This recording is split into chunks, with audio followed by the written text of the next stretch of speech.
Bom dia, oitavo ano. Bom, nós vamos falar um pouquinho hoje sobre o capítulo 4 do livro de vocês, tá? Eu pedi para vocês fazerem a leitura desse capítulo antes das férias, ok? Então, a divisão do mundo em países. Hoje eu vou fazer a explicação dele e a gente vai continuar interagindo aí na nossa aula, ok? Então, eu peço que vocês abram aí na página 48 do livro de vocês, para que vocês possam acompanhar, tá? O assunto. Gente, quando a gente fala em países, a gente tá falando aí, no caso, de estado, tá? Estado com E maiúsculo. O estado com E minúsculo, a gente tá falando de uma divisão, né, no caso, do país. Então, por exemplo, o Brasil, ele tem 26 estados, que no caso, esses estados aí são com E minúsculo, são divisões menores, né, administrativas desse país. Então, ó, um estado, no caso, ele vai ter que ter uma divisão política. O que é uma divisão política? Quando a gente, por exemplo, pega um mapa assim, ó, um mapa mundi, a gente tem uma divisão política. A gente está dividindo em países para poder ficar melhor no caso de administrar. Então, cada país desse vai ter uma administração diferente, vai ter um povo diferente, vai ter, no caso, uma administração própria, tá? Quando a gente pega, por exemplo, um mapa sobre estados, ou regiões, ou cidades, isso aí, no caso, é um mapa político.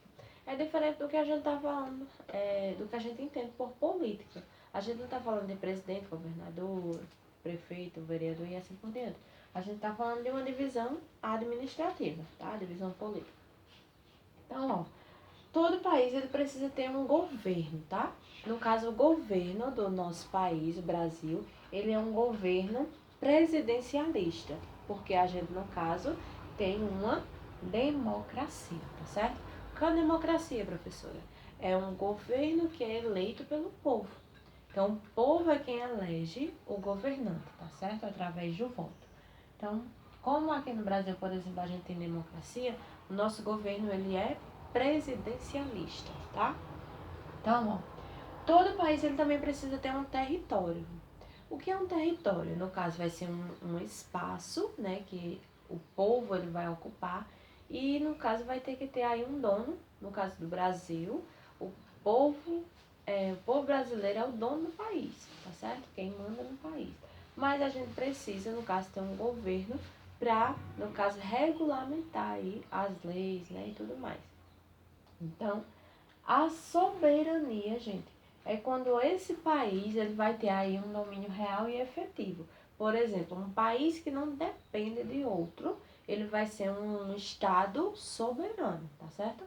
Que no caso ele vai ter que ter uma constituição própria, ele vai ter que ter leis próprias e ele não vai depender de outro país. Por exemplo, quando o Brasil era colônia de Portugal, quem mandava no nosso território era Portugal, porque nós éramos colônia deles, né? Quando a gente, no caso, se tornou realmente país e a gente não dependia mais de Portugal, nem de nenhum outro país, nós passamos a ser um governo soberano. Nós temos, no caso, a nossa Constituição, tá? A Constituição é um conjunto de leis que rege aí, no caso, o país, tá? Outra coisa, nós temos fronteiras. As fronteiras, no caso, elas vão servir aí tanto para evitar invasões, né, como também para mostrar até onde vai o nosso território e onde começa outro, tá? Então, as fronteiras elas podem ser físicas, no caso, artificiais ou naturais, ou então ela pode ser simplesmente diplomática, ou seja, um acordo que dois países eles têm, tá? Até onde vai o meu território e onde começa o seu. Então, isso aí é uma fronteira diplomática, uma fronteira, no caso, acordada entre os dois, tá? Então, a fronteira física, ela pode ser artificial, por exemplo, alguma coisa feita pelo homem. Uma placa, um muro, uma, uma cerca, qualquer coisa feita pelo homem que divide um país de outro, ele vai ser, no caso, uma fronteira artificial. Uma fronteira natural, pode ser uma vegetação, pode ser um rio, pode ser uma montanha, tá certo? Então, ó, nós temos em área, em tamanho, nós temos a Rússia, né, como sendo o maior país do mundo em área, e o Vaticano, sendo o menor país. No caso, esse menor país, ele vai estar dentro de outro país. O Vaticano está dentro da Itália. Mas por que ele é considerado país? Porque ele tem leis próprias do restante da Itália. Então ele tem leis próprias, ele tem um formato diferente aí no caso de se relacionar com as pessoas. Então ele é um país dentro de outro país, tá certo? Outro exemplo também, no caso, pode ser o Reino Unido. O Reino Unido ele é formado aí por 4 países. E no caso, cada país ele vai depender aí no caso do parlamento inglês, o parlamento que está na Inglaterra. Então, ó, os 4 países que formam o Reino Unido, o País de Gales, a Escócia, a Irlanda e a Inglaterra, eles não podem tomar decisões sozinhos. Então, eles não são soberanos. Agora, o Reino Unido, quando junta os 4, aí sim eles são soberanos, eles tinham uma soberania. Outra coisa, gente, quando a gente fala em nação, a gente tem que ter um povo, uma identidade comum e a gente também tem que ter uma língua, tá certo?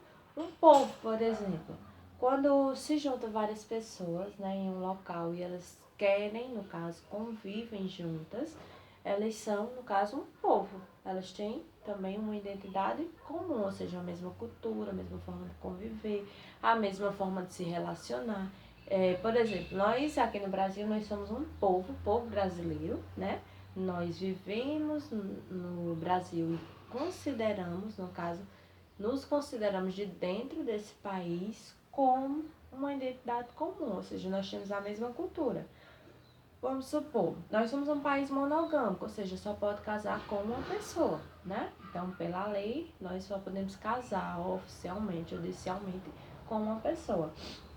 Nós também temos que seguir as regras, as leis da Constituição.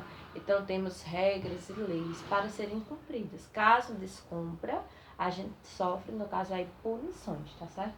E a gente tem uma língua. Por exemplo, nós temos a língua oficial do Brasil, que é o português, mas é totalmente diferente do português lá de Portugal. O português lá em Portugal tem palavras, tá? Que pra gente tem um significado totalmente diferente. Então, a nossa língua oficial aqui no Brasil é o português.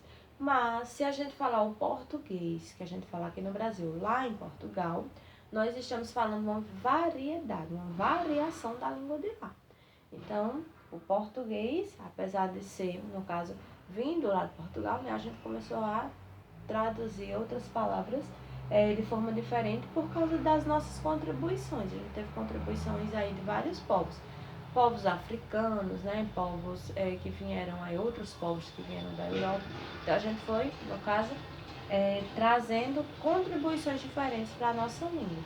Então o nosso português oficial faz com que a gente seja uma nação. Nós temos um povo, nós temos uma identidade comum, nós temos uma língua.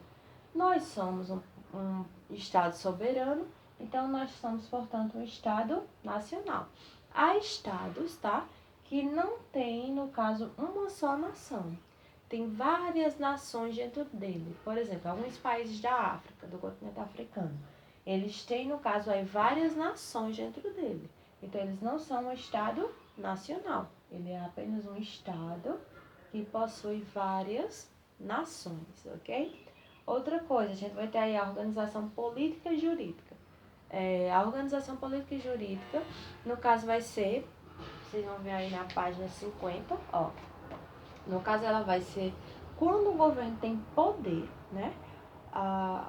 Acompanha aí a definição. A organização política cria um governo que tem poder sobre toda a sociedade que administra o Estado. Já a organização jurídica é o conjunto de normas que permitem ao Estado exercer as funções a ele atribuídas. Então, a organização jurídica, por exemplo, o juiz tem poder de prender o presidente, porque, no caso, o presidente é a maior autoridade de um país, mas ele não está acima da lei. Então, se descumprir a lei, o juiz, no caso, a organização jurídica, ela tem um poder maior, tá? Daqui a pouquinho a gente fala sobre ONGs, ok?